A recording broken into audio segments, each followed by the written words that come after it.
que é o provedor da casa. Primeiro ela vai perder o coluna, aquele que dá sustentabilidade à sua família, dá sustentabilidade à sua casa. Ela começa tendo uma grande perda. Aí ao destino, vendo que essa perda ainda não é o suficiente, coloca em risco os seus 2 filhos, o bem mais precioso do casal.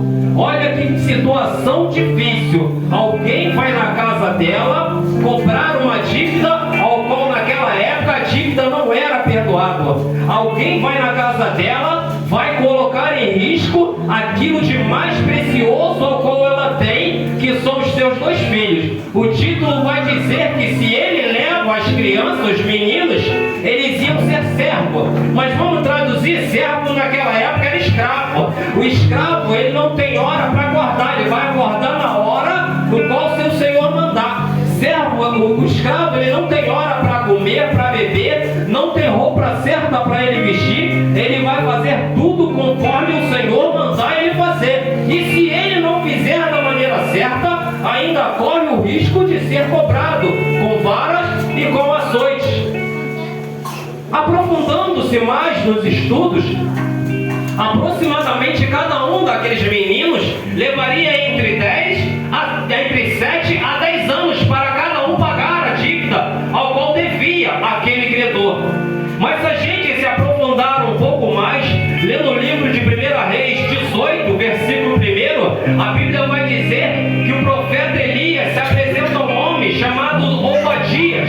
A Bíblia vai dizer que Obadias se ajoelha no pé de Elias, que Elias pede a ele para avisar a Acabe que ele estava presente para anunciar ele, porém ele treme. Obadias se ajoelha no pé de Elias e pede para que Elias não peça tal coisa se Elias não fosse apresentar, porque Acabe certamente iria enforcá-lo. Por que eu estou trazendo 1 Reis? Para você entender como é que surgiu uma dívida. Alguns estudiosos vão dizer que Obadias é esse homem que aparece aqui no livro de Reis 4.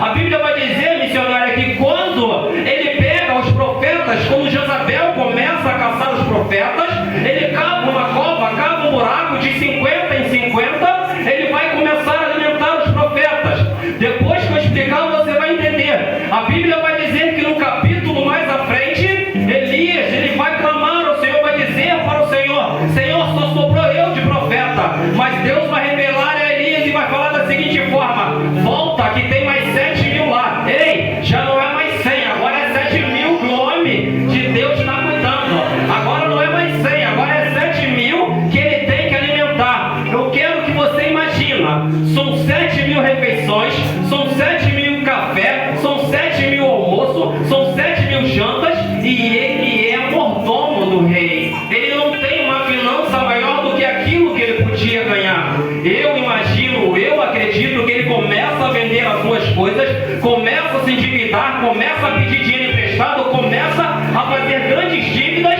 ao qual vai acumulando, levando tempo, e ele morre. Ele morre, mano. Não consegue pagar a dívida tão alta, ele morre.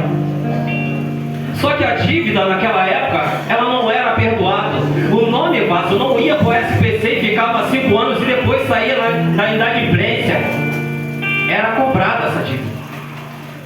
Eu acredito, vaso, que a dívida era tão grande que a casa dela não podia pagar a dívida. Eu acredito que a dívida